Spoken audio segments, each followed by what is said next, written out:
listening to the GM Shuffle with Michael Lombardi, presented by DraftKings and VSiN. Here is Femi Abebefe.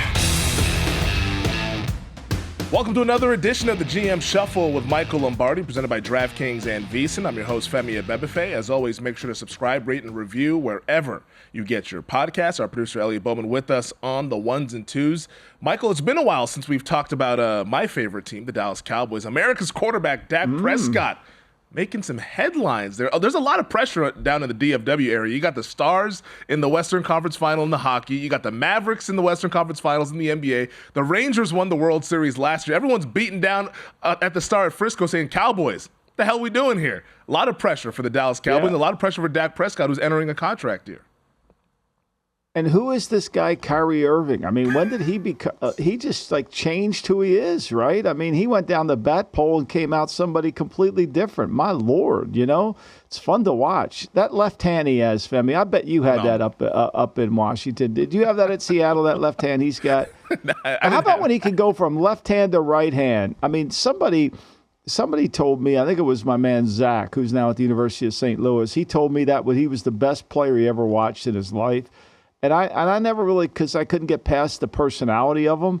But my God, is he good. I watched him last night. That was incredible. Some of the shit he does. You could see why there's so much put up with and then without. But, Jason Kidd has his head screwed on right now. And, they got two of the best players in the world right there. They got two Hall of Famers, and they played like it last night.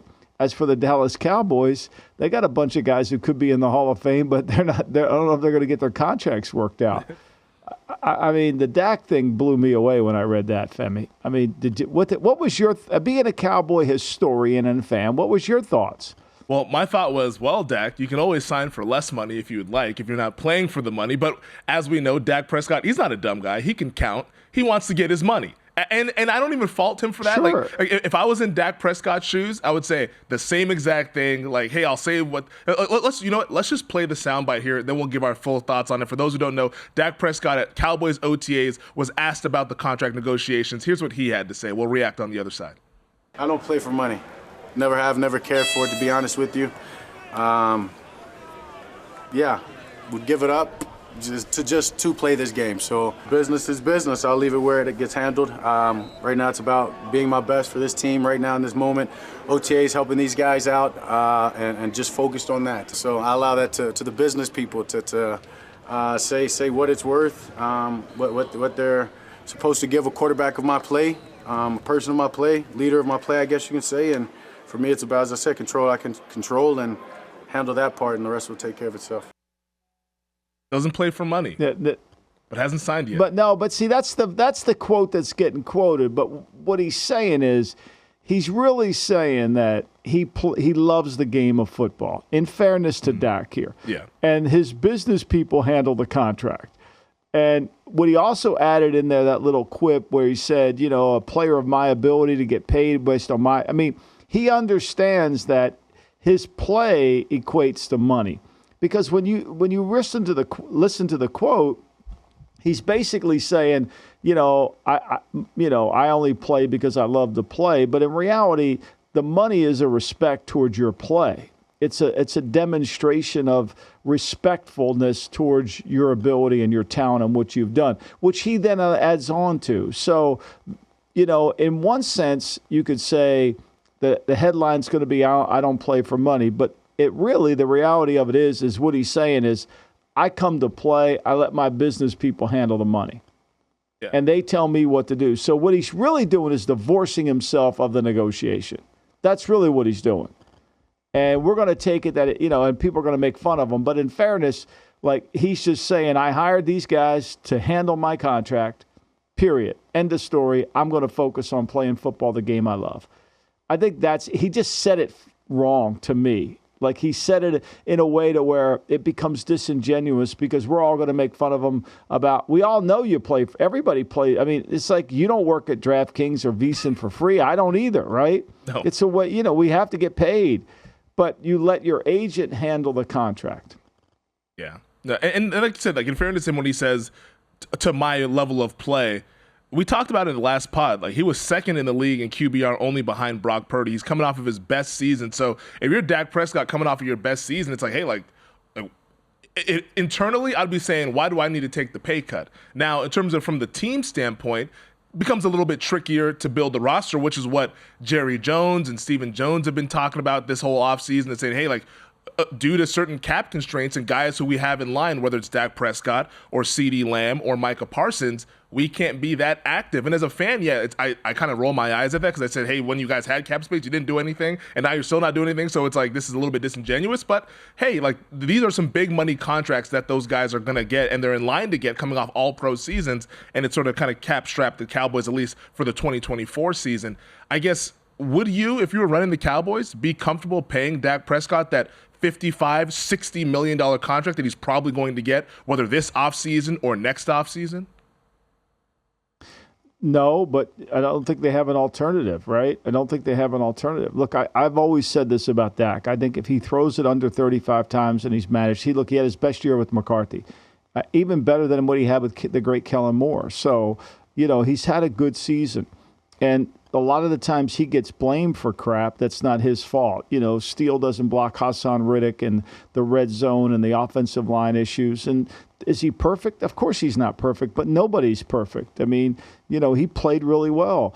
But the market is dictating where this is going. When Jared Goff makes what he makes, and then Tua's going to make what he makes, and Trevor Lawrence is going to make – I mean, if Trevor Lawrence gets over $50 million – for basically not really doing the things that we thought he could do. At least Tua has a resume of numbers. I don't think Tua's. I wouldn't pay Tua over 50. I think he's a replace. You can find somebody, but that's a whole other situation. But the problem is finding that someone. And Jerry's got to make that decision. He's got to pay Lamb. He's got to pay Parsons. And he's got to pay Dak. And so he's got to put that in order. Parsons got 14 sacks last year. He hits the quarterback 33 times. Lamb's got 181 targets in their offense last year. And he has 135 catch. Think about that ratio, and 12 touchdowns. That's hard to find that, right? You're talking about 3 premier players in your team. And so the residual effect of that, we're going to pay these 3, but we're not paying everybody else. And so that's why the draft is so vital. That's why they could become the Rams of moving forward, where they've got 3 really good players, but they're going to have to rely on the draft, and at least they haven't traded away their draft picks like the Rams have. And that's where I keep coming back to the question of, can this trio be the trio that leads the Cowboys to a deep playoff run and a Super Bowl appearance? Because we saw those guys have great seasons last year. I mean, Lamb was awesome, Dak was awesome, Parsons was awesome, and it ended in a first-round exit at home in embarrassing fashion to the Green Bay Packers. We just haven't seen them put that together in January. And if we happen to kind of double down on this, like Jerry said, going all in, which the correct interpretation of that was, I'm going all in with this core of Dak, Lamb, and Parsons. Is that the smart move? Because, I mean, the OTA news, but those guys, CeeDee Lamb is not there because he's looking for a contract. Micah Parsons isn't there, but it was an excused thing. Like, even last year, I don't think he went to the first session. He'll be there next week is what Mike McCarthy says. But is this correct move going all in with this trio? Like, that's where I step back and say, I don't know, because I think we would have seen it by now if it was the right move.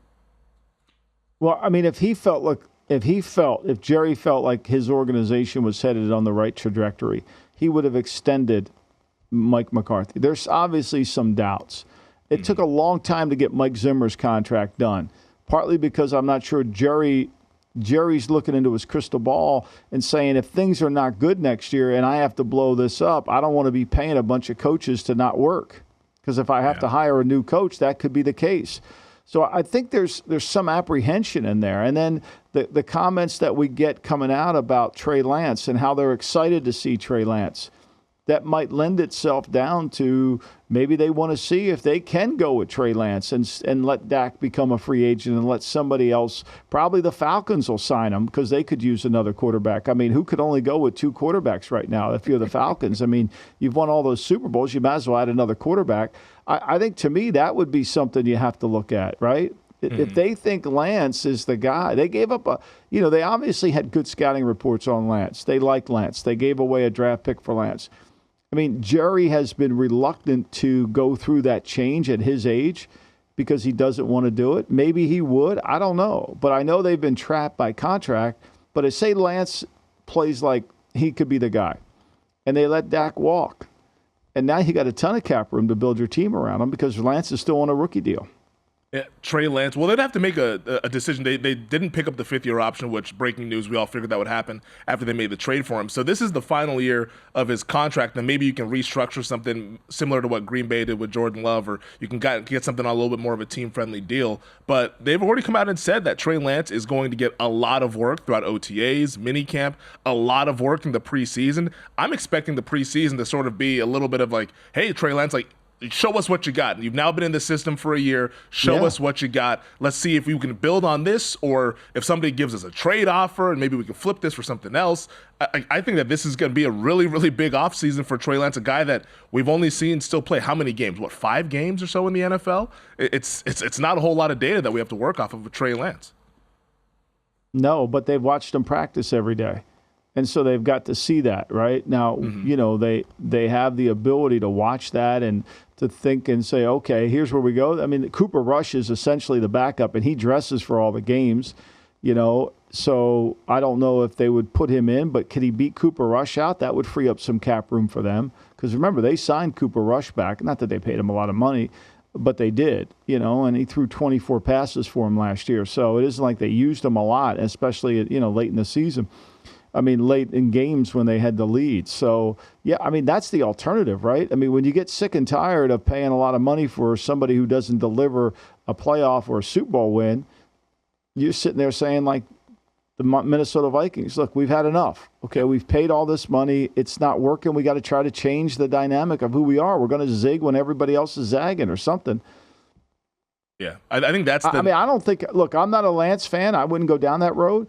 But I think you have to give yourself the ability to have a back door to have a chance to not have to just roll over and let Dak just get whatever he wants.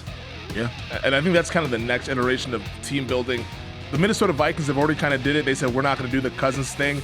I don't know how sustainable this is. The contracts are going up, the revenue is going up, so the cap continues to go up. But we're going to start paying these guys $75, $80 million per year. And for some of them, may not be worth it. We'll discuss another team with a big pressure on the other side is the GM Shuffle.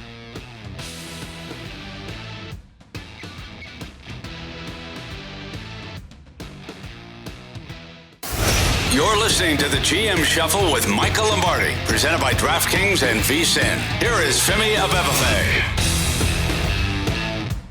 All right, the Dallas Cowboys aren't the only team with a lot of pressure on them heading into 2024. The New York Jets, after last year's disappointment of a season that obviously was a heartbreaker opening night, Aaron Rodgers tearing his Achilles, and it was kind of, hey, where do we go from here? And where they went was a not-so-good season. But this year, hey, Rodgers is back and healthy. He's back on the practice field for OTAs. He's ready to roll. Robert Saleh, Joe Douglas, a lot of pressure on those guys to have some success this year. And Rodgers says that he embraces that role. He likes that the microscope is on this team this season. Here's what he had to say at OTAs earlier this week. You said earlier there's pressure on all of us. All of us, yeah. Why do you say there's pressure on you? Well, I think if I don't do what I know I'm capable of doing, we're all probably going to be out of here. So I like that kind of pressure, though. I know there's, it's a tough market to play in. It's not for everybody. I relish that opportunity. And that's the way the NFL is. I'm not saying anything monumental as you guys are typing away and putting your tweets out. This is how it is every single year.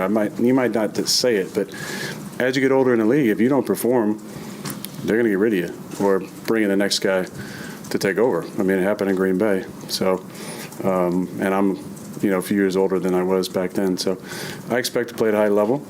I expect this to be productive and competitive and all that stuff to take care of itself. I thought that was very accurate. What Aaron Rodgers said, hey, if you don't produce, they're going to get rid of you. It's that simple. It's a standard. It's a standard he's used to playing to. He's no different than Michael Jordan. He's no different than any great player. Kobe, there's a standard that he's used to playing to. He didn't play to that standard, which he even admitted to in 22 when he left Green Bay. At 20 and 21, he was the MVP of the league. 22, he wasn't. 23, he's hurt. 24, he's got to get back to the standard. Look, we call them the ifers for one reason. If they can stay healthy, they're going to be a good team. Now, will they miss Huff? I think the question you have to ask yourself is Huff losing Huff, which I think is, to me, I thought they made a major mistake with Huff. They knew the Eagles were going to sign him. They could have franchised him, and instead they let the Eagles walk away with him, and they ended up getting Riddick in a trade, which really they could have avoided all that. But that be there, and so then they give away Franklin Myers, which I have no idea why they did that. I thought those two players, I think, really contribute to their defense. But the focus is always going to be on Rodgers. I thought the interesting thing was later when Robert Saleh went to the podium, they asked him about the Nathaniel Hackett and stuff. And, here's a team that the coaching staff changes last offseason. 4 coaches left their offensive staff. The running back coach, the wide receiver coach, the quarterback coach, and an offensive assistant. And all of them went to new places, right? They only brought in 2 guys to replace the 4. They replaced the running back coach and they replaced the wide receiver coach. They didn't replace the quarterback coach and they didn't replace the offensive assistant, which tells me that even though all this conversation about bringing somebody in for Hackett, that they were going to move, that Hackett's actually going to be coaching the quarterback and he's still going to be running the offense. And, and so I think even though Saleh didn't endorse, kind of avoided the whole question, I think that's the fundamental issue is what will the offense look like and how will it go moving forward? And can they stay healthy? Can they stay healthy? They've kind of put together everything by Band-Aid, to be honest with you, and it can work, and it certainly can work, right? And so, the only other staff changes they made, right? They got rid of 2 of their assistants, special teams coaches.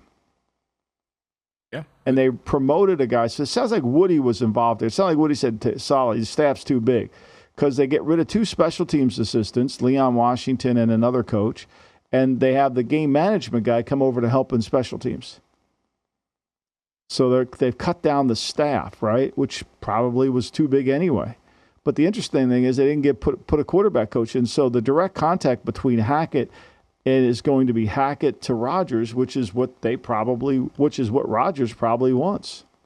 Yeah, no, I think that's definitely what Aaron Rodgers wants. And you mentioned how there was the reports of Nathaniel Hackett potentially being replaced there. It's funny, he was asked earlier this week, do you feel that Robert Saleh still has confidence in you? He said yes.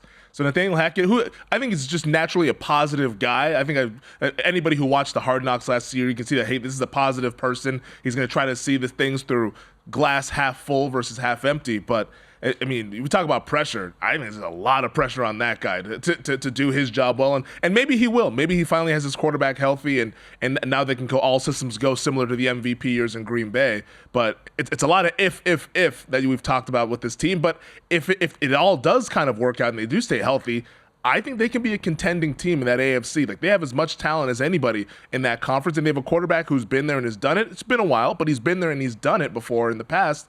Why can't they go ahead and do it this year as long as Rodgers stays healthy and is back to the guy that we saw a couple years ago? And the line stays healthy. But one thing we know about Rodgers is going to help the line. Rodgers is going to help the line because he's going to get rid of the football. He's not going to hold it. And this whole notion that, Rodgers, every elite quarterback is sitting with the offensive coordinator going, okay, I like this, I don't like this, I want to run this against this, I like this look, I like that. And so, this is kind of what happens. And a lot of it will be how the protection fits in. Can somebody get to them in terms of protections and all those things? But, to me, like when they lost Rodgers in week 1, we said on the pod that they can still be a good team because they have defensive personnel. Now, that never manifested itself because they couldn't turn the ball over. The offense turned the ball over, and the defense kind of wilted. They played some games well, and they didn't play some other ones. That's going to have to be the challenge. They're capable of winning games 20-16, 20-14. They're capable of doing that as long as Rodgers doesn't turn the damn thing over. And I got to believe he won't. He's too smart. He's too good at that. I don't think they want to become the greatest show on turf. I think they want to be a three-dimensional team that can run the ball really well with their running back. He's one of the best running backs in the league when you watch him. Yep. And so they got the running back, they got a quarterback. If they can stay healthy and don't fall behind in games, they're going to have a chance. Yeah. Now, I'd like to see a couple of big years from their first-round picks from a couple of years ago. Like Jermaine Johnson, Will McDonald, those are guys that were drafted very high. If they can get something from them in addition to the Hassan Reddick thing and kind of help out in that pass rush department, it could be a really scary defense getting after the quarterbacks in that AFC East, which is difficult, but if you got a good defense in the pass rush, you can be in any game with a quarterback like Rodgers who doesn't turn the ball over. That's the thing that he's known for. He limits turnovers all throughout his career. That's going to keep you in ball games. Last couple items here before we wrap things up. Justin Fields at Steelers OTAs. He was asked about just kind of the process of going to Pittsburgh, and he says that he's ready to compete. He said, "I'm definitely competing. I think Russ knows that. We're competing against each other every day. I definitely don't have the mindset of sitting all year." Justin Fields is going to go out there and try to compete for that quarterback job that right now Russell Wilson has the inside track.